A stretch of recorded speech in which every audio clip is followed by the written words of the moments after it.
and all the coasts of Palestine. Will ye render me a recompense? And if ye recompense me swiftly and speedily, will I return your recompense upon your own head. Because ye have taken my silver and my gold, and have carried into your temples my goodly pleasant things. The children also of Judah, and the children of Jerusalem, have ye sold unto the Grecians, that ye might remove them far from their border. Behold, we have a message for this Nakba Day, for this 75 years of occupation. We want the world to know that what is being perpetrated against the Palestinian people, the oppression, the subjugation, the terrible cruelty, is not in the name of our religion. It is not in the name of the Star of David. It is not in the name of the Jewish people around the world who are true to the Jewish religion. Because we are Jewish and because we are true to our religion, we are in total opposition to the existence of the Zionist state of Israel. I call it Zionist state of Israel because it is Zionist. It is not Jewish. Judaism in the Torah forbids Jews to have our own sovereignty, our own entity since the destruction of the temples, and Jews true to the Torah never aspire or try to have our own state. ye took up the tabernacle of Moloch, and the star of your god Remphan, figures which ye made to worship them. And I will carry you away beyond Babylon. Our fathers had the tabernacle of witness in the wilderness, as he had appointed, speaking unto Moses that he should make it according to the fashion that he had seen, which also our fathers that came after brought in with Jesus into the possession of the Gentiles, whom God drave out before the face of our fathers unto the days of David, who found favor before God, and desired to find a tabernacle for the God of Jacob. But Solomon built him an house. Howbeit, the Most High dwelleth not in temples made with hands, as saith the prophet, Heaven is my throne, and earth is my footstool. What house will ye build me, saith the Lord? Or what is the place of my rest? Hath not my hand made all these things? Ye stiff-necked and uncircumcised in heart and ears, ye do always resist the Holy Ghost, as your fathers did, so do ye. Which of the prophets have not your fathers persecuted? And they have slain them which showed before of the coming of the just one, of whom ye have been now the betrayers and murderers, who have received the law by the disposition of angels, and have not kept it. Slowly, over decades, the American evangelical Protestant faith has been transformed into Babylonian churchianity. They departed the ancient Christian faith, and they started a new religion. They replaced the Christian cross with the occult Star of David. Sadly, millions of Americans don't even realize that the true Christian faith centered on Jesus Christ has been swapped out for a fake faith centered on Israel's land. Now, it didn't happen overnight. The deception has been underway for decades. The growth of religious television, radio, and publishing, however, greatly advanced the propaganda. The word Israel was first presented in the Bible as a name given to Jacob after he fought an angel. Its meaning was a man who has struggled with God, and is commonly translated as God prevails or man seeing God. Many have argued that the word Israel in the Bible does not refer to a place, but rather a believer or a group of believers in God.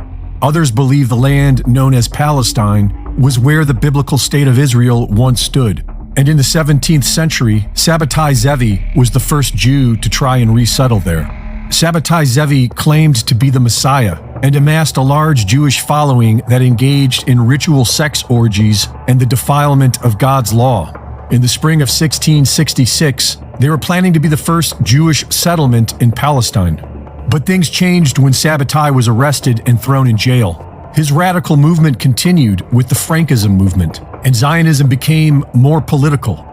Although they claimed to be secular, the Zionists flooded the temples with prayers for a return to Zion and a restoration of the Jewish state. But the rabbis rejected them. In 1885, the rabbis wrote that we consider ourselves no longer a nation, but a religious community, and we therefore expect neither a return to Palestine nor a sacrificial worship under the sons of Aaron, nor the restoration of any of the laws. While the rabbis offered no support, the Zionists garnered the support of the British Crown as early as 1841, and they were funded by the Rothschild banking dynasty, otherwise known as the Bank of England, so the Crown was likely involved from the start. In 1897, the political intent to recreate the State of Israel was made official to the public, and in 1917, under the British government's Balfour Declaration, British troops seized control of Palestine on behalf of the Zionists. In 1922, the League of Nations adopted the declaration, and in 1947, the United Nations granted parts of Palestine to the Zionists. Between 1947 and 1949, Palestinians were made refugees and kicked out of the homes of their ancestors. Hundreds of villages were destroyed, and thousands of Palestinians were murdered in a series of massacres known as the Nakba. The Zionists killed Palestinian Muslims, Christians, and Jews. The Zionists claimed to be non-religious, but they were mostly Ashkenazi Jews. The Ashkenazi can be traced back to the Khazars, the progenitors of Rabbinic Judaism. The Khazar Khaganate was a major empire in what is now Ukraine, Georgia, Armenia, Azerbaijan, and parts of Russia, Turkey, and Iran. It was ruled by the Khazars, but made up of several diverse nomadic tribes. In the year 740, the Khazars mass converted to Judaism. Synagogues and schools were built, and Rabbinic Judaism was born. The original Jerusalem Talmud was replaced by the recently codified Babylonian Talmud, which was based on Babylonian philosophy and became the mainstream thanks to the Khazars and the Zionists. Some Christians believe that this is the synagogue of Satan written about in the Bible, which say they are Jews and are not. And many other Christians have become Zionists themselves. The Zionists have tremendous support from American megachurches and Christian evangelicals, many of whom believe that as the world becomes a fiery hell, they will be saved and brought to an eternal paradise. But in order for this to happen, the Temple of Solomon must be rebuilt, and 2/3 of the Jewish people must perish. According to the Bible, King Solomon's temple was constructed in 957 BC and destroyed in 586 BC, rebuilt again in 516 BC, and destroyed again in the year 70 AD. Many Christians and Jews believe that this temple must be rebuilt in order for their Messiah to come. But there is something in its way. Originally built near the end of the 7th century, the Al-Aqsa Mosque is considered one of the 3 holiest sites in Islam. Islam teaches that this is where the Prophet Muhammad ascended to heaven. The Temple Mount has been occupied by Israel ever since the Six-Day War of 1967, and now it looks like they are ready to complete their mission. This is the holy war that sane people have feared and zealots have prayed for. They want you to pick a side and kill each other. But we can always choose peace and learn to love our neighbors. During a press conference, American President Joe Biden claimed he had seen photographs of beheaded babies, saying, "I never really thought that I would see and have confirmed pictures of terrorists beheading children." The White House later retracted the statement and published this correction. US official and the president have not seen pictures nor confirmed such reports independently, but the damage had been done. Biden's initial claims were already featured on the front pages of many news outlets and continued to be cited in some quarters as justification for revenge attacks and the collective punishment of civilians in Gaza. Once these claims went viral, other journalists who were on the same visit to Kfar Aza on the 10th of October say, "No one spoke to me about beheadings, let alone beheadings of children, let alone beheadings of 40 children." Another Israeli journalist said, During the tour, we didn't see any evidence of this, and the army spokesperson or commanders also didn't mention any such incidents. Sky News correspondent on the ground also confirms not being able to confirm these claims. We have not seen the evidence of that. We have asked the Israeli Defense Forces, the IDF, 3 times to confirm those numbers. They have not yet. Later, the same journalist that broadcasted the claims of the spokesman of Israel's prime minister posted an apology, saying, "The Israeli government now says today it cannot confirm babies were beheaded. I needed to be more careful with my words, and I am sorry." Hamas has denied claims that its fighters beheaded children, calling them lies. As details continue to emerge from the aftermath of the Kfar Aza attack, the line between facts and misinformation has blurred. Lies and half-truths have been disseminated by officials and mainstream media in what is becoming a propaganda war. There's a church in the city of Bethlehem. It was built on the spot where Christians believe Jesus was born. It's called the Church of the Nativity. If you consult UNESCO's list of World Heritage Sites or ask travel expert Rick Steves, both will tell you that the church is in Palestine.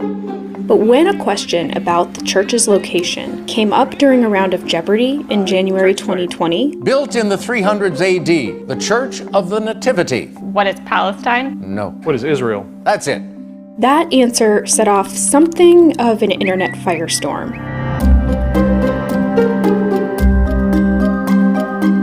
That's because what you call this land, and who controls it, is at the center of a decades-long conflict between Israelis and Palestinians. But more recently, there is also a third group that is becoming more and more influential here and throughout the Middle East: American evangelical Christians.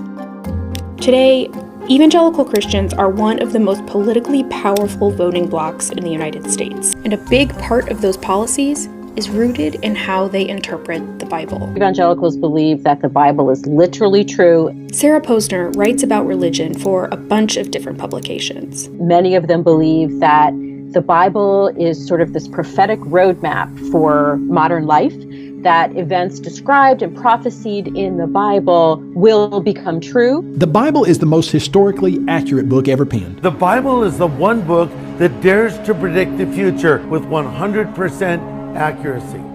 For evangelicals, the most important of the Bible's prophecies is the second coming, when Jesus will return to earth. A lot of people are looking at the current conflict in Israel as the fulfillment of the first 69 weeks of the 70-week prophecy spoken of in the book of Daniel that calls for the restoring and rebuilding of Jerusalem and the temple during troublous times, after which they believe will take place the second coming of Jesus, but they're incorrect in this understanding. You see, in Numbers chapter 14 and verse 34 and Ezekiel chapter 4 and verse 6, we're told that a day can equal a year in Bible prophecy, which means the 69 weeks of Daniel chapter 9 and verse 25 are actually 483 literal years, and that fits perfectly with the decree of Artaxerxes in the year 457 BC that called for the restoring and rebuilding of Jerusalem during such troublous times that the people were building with one hand while they had a sword in the other hand. And approximately 483 years later, in 27 AD, Jesus was revealed as Messiah the Prince during his baptism when the Spirit of God came down upon him. The current events have nothing to do with the prophecy, and whether you like it or not, the truth is the truth. Of the vineyard.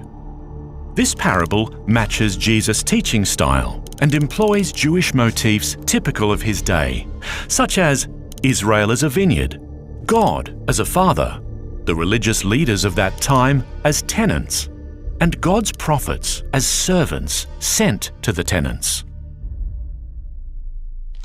Once there was a man who planted a vineyard.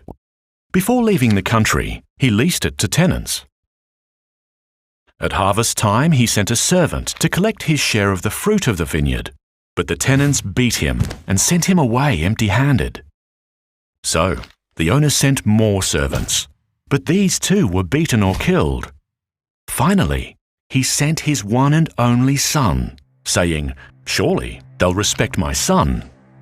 But those tenants said to one another, "This is the heir.